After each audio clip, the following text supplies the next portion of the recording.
अस्सलाम वालेकुम, मैं हूं आपकी मेंटर माहिरा अंसारी और आज है आपकी एडोब फोटोशॉप की पहली क्लास।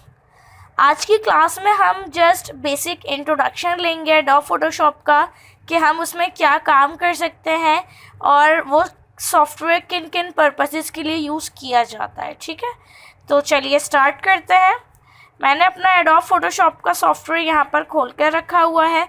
बेसिकली मेरे पास जो सॉफ्टवेयर है वो है 2020 वर्जन का। ठीक है, एडोब फोटोशॉप CC 2020। और अगर आप में से किसी के पास एडोब फोटोशॉप आपके लैपटॉप या कंप्यूटर में इंस्टॉल ना हो तो मैंने इसको इंस्टॉल करने की वीडियो पहले से बनाई हुई है, तो आप वो देख सकते हैं। ऊपर स्क्रीन पे भी शो हो रहा होगा एडोब फोटोशॉप वीडियो का, तो आप उस पर क्लिक कर भी उस वीडियो को देख सकते हैं ताकि आपके PC या कंप्यूटर के अंदर या लैपटॉप में भी एडोब फोटोशॉप इंस्टॉल हो, ताकि आप साथ साथ प्रैक्टिस करते जाएं और आप भी एक अच्छे ग्राफिक डिज़ाइनर बन सकें। ठीक है, नाउ एडोब फोटोशॉप क्या होता है? बेसिकली एडोब फोटोशॉप हमारा एक एडोब की फैमिली का सॉफ्टवेयर है जिसमें जो है हम फ़ोटो एडिटिंग करते हैं। फ़ोटोशॉप बेसिकली अपने नेम से ज़ाहिर हो रहा है कि ये फ़ोटो एडिटिंग के लिए यूज़ किया जाता है। इसमें हम बहुत सारी इंटरेस्टिंग चीज़ें बना सकते हैं, बहुत सारी चीज़ों में मैनिपुलेशन कर सकते हैं, इवन हम इसमें डिज़ाइनिंग भी कर सकते हैं। ठीक है, एडोब फोटोशॉप एक ऐसा सॉफ्टवेयर है जो कि आपकी रास्टर इमेजेस बनाने का काम कर रहा होता है। अब ये रास्टर इमेजेस क्या होती हैं? रास्टर इमेजेस आपकी वो इमेजेस हैं जो एक वक्त तक पिक्सेलेट होती हैं, एक वक्त तक जूम इन होती है, देन उसके बाद वो पिक्सेलेट होना शुरू हो जाती हैं। ठीक है, और वो कलर बेस्ड पिक्चर्स होती हैं। जैसे कि हमारी जो वेक्टर होती है, वेक्टर का क्या होता है, जो इलस्ट्रेटर में बनती हैं वो पिक्सेलेट नहीं होती, आप उनको जितना ज़्यादा जूम इन करना चाहो आप कर सकते हो, जबकि फ़ोटोशॉप में ऐसा नहीं होता। ये एक पीक पॉइंट पर जाकर एक एंड पॉइंट पर जाकर आपकी पिक्चर को पिक्सेलेट कर देता है। ठीक है, तो लेकिन बहुत सारी चीज़ों के लिए यूज़ होता है, क्योंकि जो सॉफ्टवेयर आपके इलस्ट्रेटर में मौजूद नहीं होते, सॉरी जो टूल्स आपके इलस्ट्रेटर में मौजूद नहीं होते वो टूल्स आपको फ़ोटोशॉप प्रोवाइड कर रहा होता है। और as a starter, as a basic, अगर आप बिल्कुल न्यू भी हैं तो आपको फ़ोटोशॉप से ही स्टार्ट लेना चाहिए अगर आप ग्राफिक्स सीखना चाह रहे हैं। तो ये नहीं होता स्टेप बाय स्टेप हम चढ़ रहे होते हैं, ये नहीं होता कि हम जो है ना फ़ौरन से ही ना 2 स्टेप्स को छोड़कर हम 3rd स्टेप पे जंप लगा लें, हम 1 से स्टार्ट कर रहे होते हैं। ठीक है, तो ग्राफिक्स का जो बेसिक सॉफ्टवेयर है वो पहला फ़ोटोशॉप ही है। फ़ोटोशॉप के अंदर भी हम पहले जो है ना, सबसे पहले हम कैनवस ले रहे होते हैं। इसमें आर्टबोर्ड नहीं, हम कैनवस कहते हैं इसको। ठीक है, कैनवस लेने के लिए आप आ जाओगे सबसे पहले फाइल और यहाँ पर हम आएंगे न्यू में। ठीक है, अगर आपको न्यू कैनवस चाहिए, न्यू साइज़ का, और अगर पहले से कोई आपने कैनवस बना कर रखा हुआ है और उसको आप एडिट करना चाह रहे हो तो आप ओपन पे क्लिक करके कर सकते हैं। ठीक है, मैं न्यू पे क्लिक कर रही हूँ ना। यहाँ पर ये आपके पास पहले से ही कस्टम और कुछ डिफ़ॉल्टेड कैनवसेस आ रहे होते हैं जो आप रीसेंट यूज़ किए हुए होते हैं आपने। ठीक है, और रीसेंट के अलावा भी इसके अंदर हमारे पास पहले से मौजूद होता है। कैनवस प्रिंट के लिए कैनवस होता है, आर्ट एंड इलस्ट्रेशन वेब के लिए। ठीक है, तो आप जो कैनवस लेना चाहो वो आप ले सकते हो। अगर आप कोई ऐसी चीज़ बना रहे हैं जो आपको प्रिंट आउट भी करवानी है तो ऑब्वियसली वो या तो A4 पे होगी, A3 पे होगी, लेटर पे होगी, लीगल पे होगी। तो ये ऑप्शंस आपको प्रिंट के अंदर मिल रहे होते हैं, like later, legal, tabloid, A4। ठीक है, ये वो पेपर्स आपको यहाँ पर अवेलेबल होंगे जिन पेपर्स पर नॉर्मल प्रिंटिंग हो रही होती है। ठीक है, तो अभी जस्ट मैं आपको समझाने के लिए एक इंट्रो क्लास ले रही हूँ। ठीक है, तो मैं यहाँ पर जस्ट A4 पेपर ले रही हूँ। मैंने A4 की सिलेक्शन ली है, तो यहाँ पर देखिए हमारे पास automatically with in height change हो गई है। सबसे टॉप पर आप अपने कैनवस का नाम दोगे कि जो भी आप काम कर रहे हो। अगर आप यहाँ पर कोई डिज़ाइनिंग कर रहे हैं या कोई मैनिपुलेशन कर रहे हैं तो आप मैनिपुलेशन की हेडिंग दे देंगे, यानी कि बता देंगे कि आपकी ये फाइल है। ठीक है, मैं जस्ट अभी आपको इंट्रो दे रही हूँ तो मैंने यहाँ पर जस्ट इंट्रो की हेडिंग दे दी है। ठीक है, इंट्रो फाइल नेम इंट्रो दे दिया है। नाउ विद इन हाइट यहाँ पर डिफाइन हुई हुई है लेकिन मिलीमीटर्स में है। बाज़ औक़ात ऐसा होता है कि क्लाइंट आपको इंचेस में आपको विद इन हाइट प्रोवाइड कर रहा होता है, कभी पिक्सल्स में कर रहा होता है, तो हम यहाँ से खोलकर पिक्सल्स और इंचेस में चेंजेस कर सकते हैं। ठीक है, ये इंचेस है, ये पिक्सल्स है। अच्छा, बहुत सारे लोग ऐसे होते हैं जिन्हें पिक्सल्स का नहीं पता होता है कि पिक्सल्स क्या होता है। पिक्सल्स कहते हैं बेसिकली बॉक्सेस को। ठीक है, छोटे छोटे स्क्वायर बॉक्सेस होते हैं, जितने ज़्यादा पिक्सल्स होंगे उतने ज़्यादा आपकी पिक्चर क्लीन होगी, ठीक है। अगर आप लो पिक्सल्स पे काम कर रहे होगे, लाइक अगर A4 ही ले रहे हैं लेकिन रेजोल्यूशन कम रखकर उसका ले रहे हो, लाइक 100 पे, 92 पे या 150 पे, तो ऑब्वियसली उसके जो पिक्सल्स होंगे वो लो हो जाएंगे और आपकी पिक्चर जल्दी पिक्सेलेट होने लग जाएगी, ठीक है। और अगर आप ज़्यादा पिक्सल्स रखोगे, यानी कि रेजोल्यूशन उसके 300 रखेंगे, तो आपकी पिक्चर देर से पिक्सेलेट होगी। क्यों? क्योंकि उसके पिक्सल्स जो हैं, यानी कि जो बॉक्सेस हैं वो ज़्यादा होंगे, और जितने ज़्यादा बॉक्सेस हैं उतनी ज़्यादा क्लीन आपकी पिक्चर शो हो रही होगी, ठीक है ना।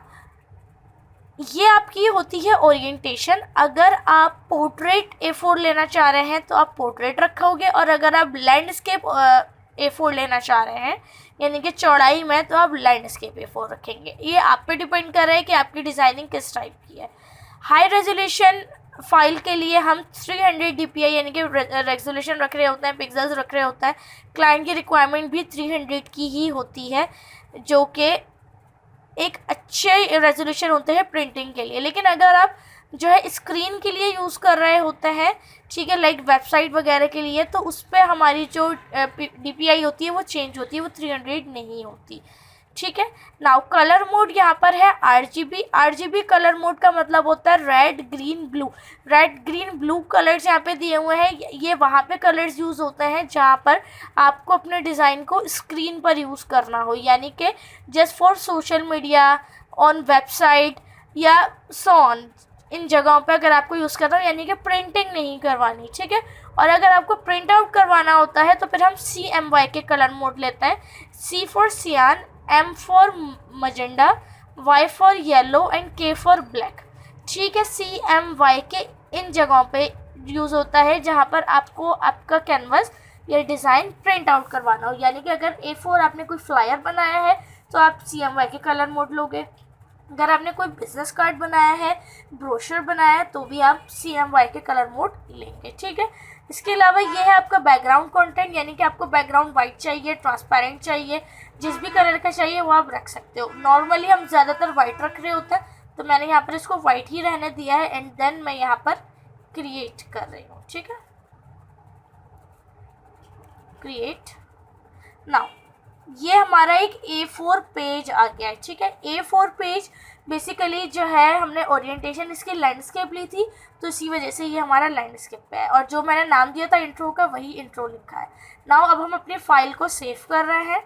सबसे पहले आपने कैनवस को सेव करोगे ताकि आपका काम Ctrl+S करते ही उसी जगह पर सेव हो जहाँ पर आपने अपनी फाइल को एक लोकेशन प्रोवाइड किया है। मैं फाइल सेव कर रही हूँ, फाइल सेव एज, कंप्यूटर के अंदर करनी है या क्लाउड डॉक्यूमेंट में करनी है, आप पे डिपेंड कर रहा है। मैं बेसिकली अपने PC में कर रही हूँ। मैंने सेव ऑन कंप्यूटर पे क्लिक किया है। करने के बाद मैं डेस्कटॉप पे आ रही हूँ, ठीक है। मैं डेस्कटॉप पे सेविंग कर रही हूँ। यहाँ पे मैंने इंट्रो का नाम दिया। आपने PSD में सेव करना है। PSD का मतलब होता है फोटोशॉप डॉक्यूमेंट, ठीक है। PSD में सेव इसलिए करना है ताकि कल को अगर आप इसको एडिट करना चाहो तो आप एडिट कर सको। ये आपकी एडिटेबल फाइल होती है PSD। और अगर आप PSD के बजाय अगर आप इसको इमेज बनाना चाहें किसी कैनवस को, तो हम इसी को खोलकर JPG कर रहे होते हैं, ठीक है। नाउ मैं इसको अब PSD में ही सेव कर रही हूँ, ठीक है। नाउ अब जो है हमारी फ़ाइल जो है ये सेव हो चुकी है। अब आपने इसमें अगर आप कोई भी एडिटिंग करते हो आगे के काम में, तो आप जस्ट Ctrl+S प्रेस करोगे तो जो आपने लोकेशन प्रोवाइड की होगी उसी जगह पर जाकर ये आपकी फ़ाइल जो है ऑटोमेटिकली सेव हो जाएगी, ठीक है। नाउ अब ये जो है कि हमारी होती है टूल बार, यानी कि जितने भी टूल्स वगैरह होते हैं ये आपको यहाँ पर प्रोवाइड किए हुए होते हैं इन जगहों पर, ठीक है। और ये हमारी होती है कंट्रोल बार, यानी कि यहाँ से आप अपने टूल्स को कंट्रोल कर रहे होते हो, या ऑप्शन बार भी इसे कह सकते हैं, क्योंकि टूल से रिलेटेड जो ऑप्शन होते हैं वो आ रहे होते हैं। और ये हमारा होता है लेयर पैनल, ठीक है। बाज़ औक़ात कुछ लोगों का लेयर पैनल अगर नहीं आ रहा हो तो परेशान होने की ज़रूरत नहीं है। आप विंडो में जाकर लेयर्स पे क्लिक करके खोल सकते हो लेयर पैनल, ठीक है। और आप F7 प्रेस करके भी इसको खोल सकते हैं, लाइक सी, ठीक है। लेयर पैनल को लेने के बाद यहाँ पर आपके पास आपकी लेयर्स आ रही होती हैं। आप जितना भी काम करोगे वो हर एक लेयर पे डिपेंड कर रहा होता है। और आप हर न्यू काम को हर एक न्यू लेयर पे कर रहे होते हैं। मेरा चूँकि फ़ोटोशॉप 2020 है तो इसमें तो मेरी लेयर ऑटोमेटिकली खुद ब खुद क्रिएट हो जाती हैं बाज़ औक़ात जब मैं कोई न्यू टूल ले रही होती हूँ, लेकिन कभी कभी नहीं भी होती है तो उन जगहों पे मुझे क्रिएट करनी पड़ती है न्यू लेयर पे क्लिक करके, लाइक दिस। ठीक है, न्यू लेयर पे क्लिक आप करोगे तो आपको एक न्यू लेयर मिल जाएगी जिस पे आप काम करना चाहो तो आप कर सकते हो।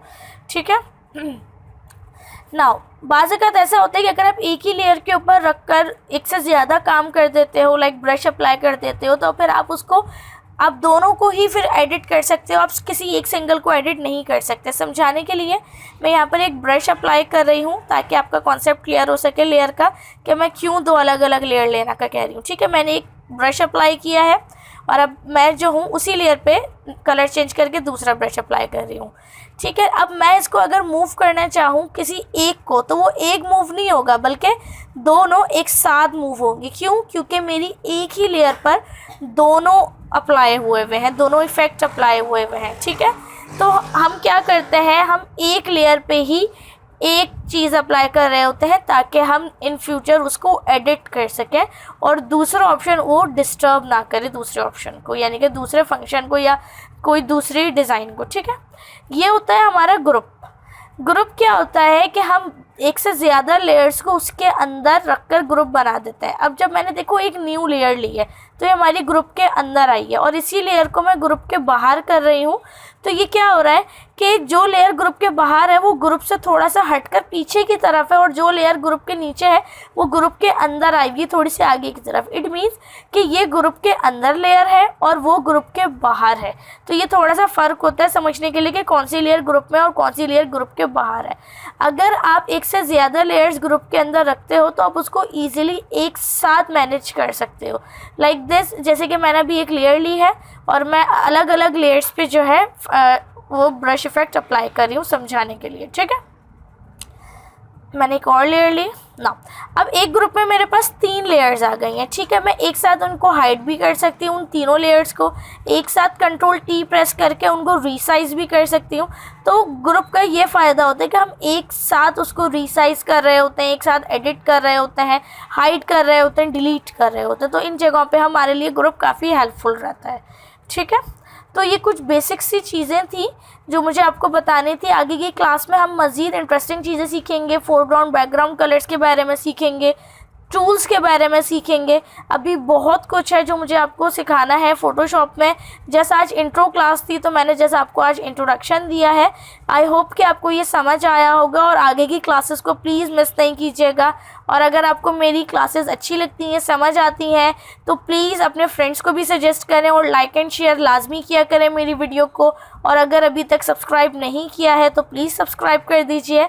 इंशाल्लाह मिलते हैं अब अपने नेक्स्ट ट्यूटोरियल में। जब तक के लिए अल्लाह हाफ़िज़।